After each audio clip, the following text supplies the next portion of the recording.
This is me at 20 years old in a training camp.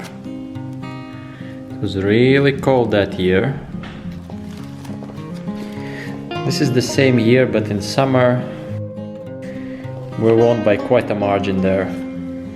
Look at that intensity. This is World Cup, this is European Championship. What happened next? Next was a decade-long journey of self-discovery. This is a story of how I went from a professional kayaker to an endurance and adventure coach. I have a belief that we all can change our life with consistent small action.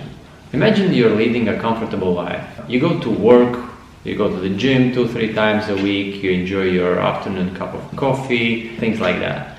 And then you learn that your friend did an Ironman, hiked in the Himalaya, or even did something as crazy as bike across the country. It sounds crazy, and most certainly it is crazy. But if we break it down into smaller chunks, it becomes achievable. So this is your schedule, this is your comfort circle. And this is your 7-day Everest base camp track, running a marathon or biking across the country. It's way out of your comfort zone. So if you think about doing this when you're just right here, where your circle is very small, it sounds impossible. But if you select a less challenging project, maybe run a 10K, it's maybe somewhere here. A bit challenging, but doable. So once you complete those 10K a few times, your circle grows and that 10K becomes comfortable. Then you go for a half marathon, you go for a marathon, or you go for a longer hike, or you do a 4, 5, 6 hour ride, and your circle grows with each experience that you're having, until a point where your circle is so big, then that crazy idea that you used to have, it becomes just outside your comfort zone. It's not anymore overly ambitious, it's not anymore crazy, it's just a little bit challenging. Forcing yourself to consistently do something that challenges you is a great way to generate profound experience that move the needle of your life. And those experiences won't always be what you thought they will be, but those challenges might serve as a stepping stone to do something more, to do something different, to pivot your life. And then 1, 2, 5, or even in my case 10 years into the future, you look back at your life and you think of it, how did I ever got here? So let me take you a few years back and I'll visualize what I'm talking about.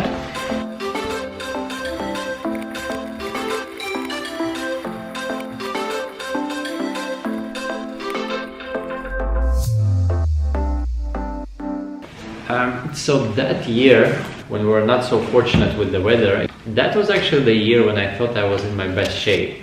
I was getting faster, I was putting in a lot more effort than in previous years. But then somewhere at the beginning of the summer, I felt something is not going right. That whole sport is passion thing turned more into obsession for me. That's strange because I thought I was doing everything that a top athlete should do. Train hard and just persevere through the pain or fatigue or whatever you have. I felt that I was putting myself in a big hole, emotionally and physically, and I realized I have to do something to fix it. And after suffering from 2 illnesses in a row before a major competition, I understood I have to take a break.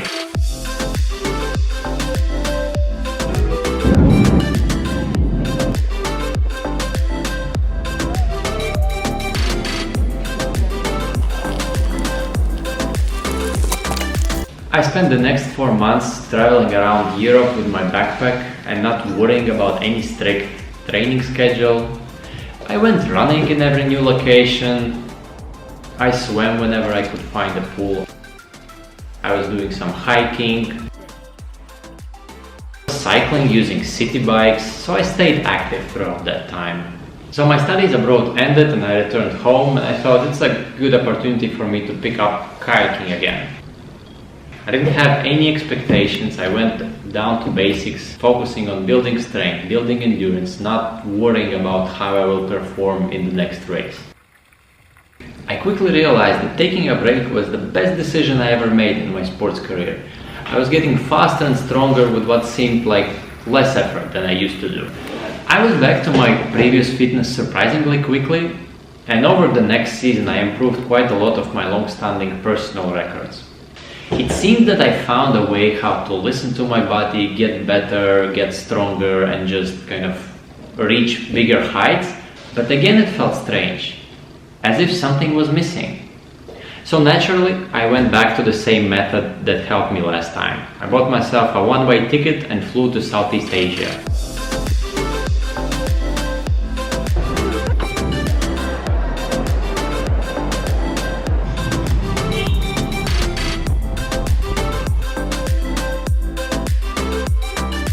Jakarta is the capital of Indonesia, but it's not the capital of flatwater kayaking.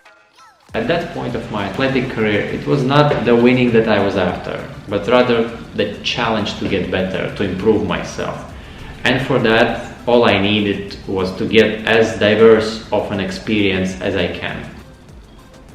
And having found a more efficient way to train, I was eager to test if my method that I used in kayaking also works somewhere else. And that's where running and triathlon entered my life. That was what I started to focus on. But with a much broader scope than just racing or winning or exhausting myself fully. I wanted to experience sport from a different perspective.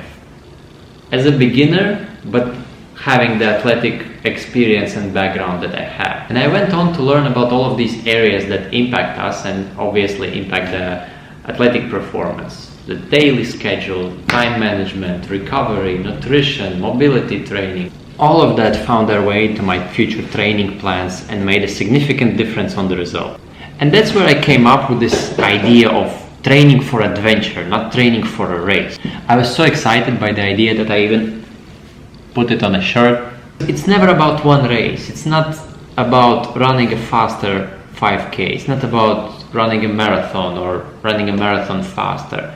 What happens after that race? Can we go for a surf camp with our friends? Or can we go on a ski trip with our family and actually enjoy it?